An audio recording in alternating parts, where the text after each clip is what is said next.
Hello, my name is Jesse Schley, and I'm in my third and final year at the University of Pennsylvania Law School.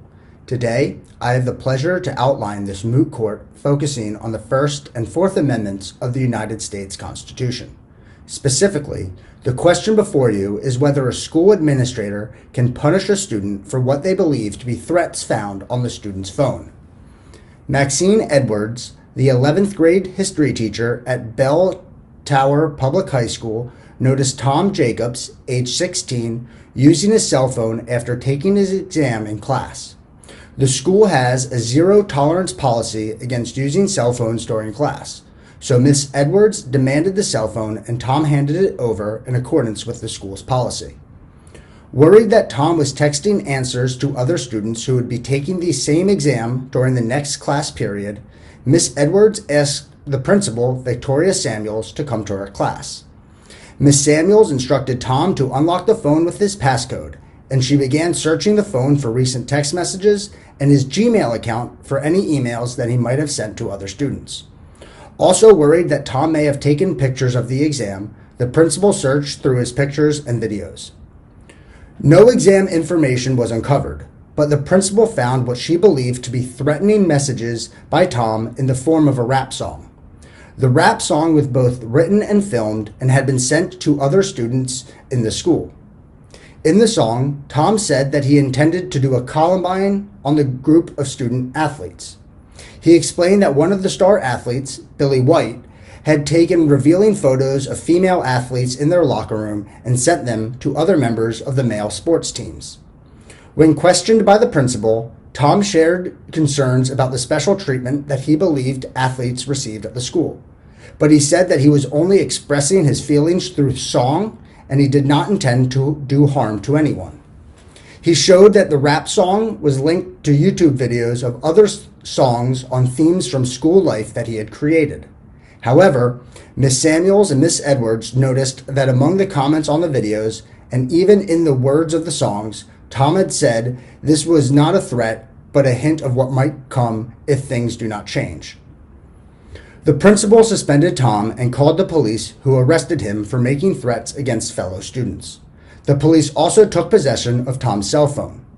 Tom's lawyers sought to exclude the cell phone evidence under Supreme Court precedent and also argued that even if the evidence was allowed in, it was a protected form of First Amendment expression, citing the case of Alonis v. United States. The district court allowed the cell phone evidence, finding no Fourth Amendment violation and that the threats were not protected under the First Amendment.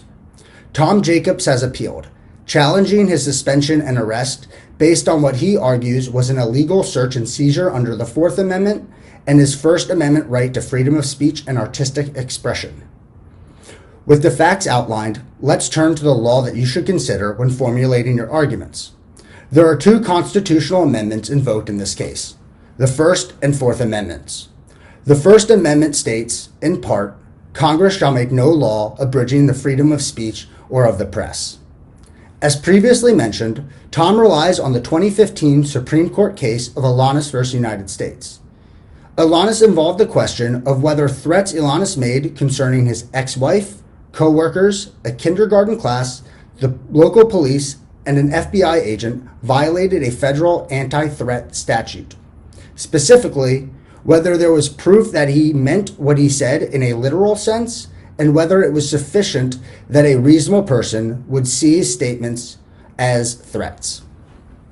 The alleged threats in question came from Facebook posts that Alonis made in his profile. In an apparent attempt to underscore that his comments should not be taken seriously, he posted links to YouTube videos that he parodied and noted that a popular rap artist often uses similar language in lyrics. In several of his posts, he also wrote a disclaimer stating, "This is not a threat." The Supreme Court, by a vote to 8-1, found that proof of intent by Alonis was required by the statute. However, the court did not resolve the First Amendment issue. They simply decided that intent was required to prove the commission of a crime under the statute. The other constitutional amendment at issue is the Fourth Amendment, which reads, "The right of the people to be secure in their persons, houses, papers, and effects against unreasonable searches and seizures shall not be violated, and no warrants shall issue but upon probable cause, supported by oath or affirmation, and particularly describing the place to be searched and the person or things to be seized. When considering Tom's Fourth Amendment rights, there is one case in particular that you should think about: the 2014 case of Riley v. California. The question in Riley was whether police could search the cell phone of an arrested person without a warrant. By a unanimous vote of 9-0, the Supreme Court said no. Authorities cannot search the cell phone without a warrant.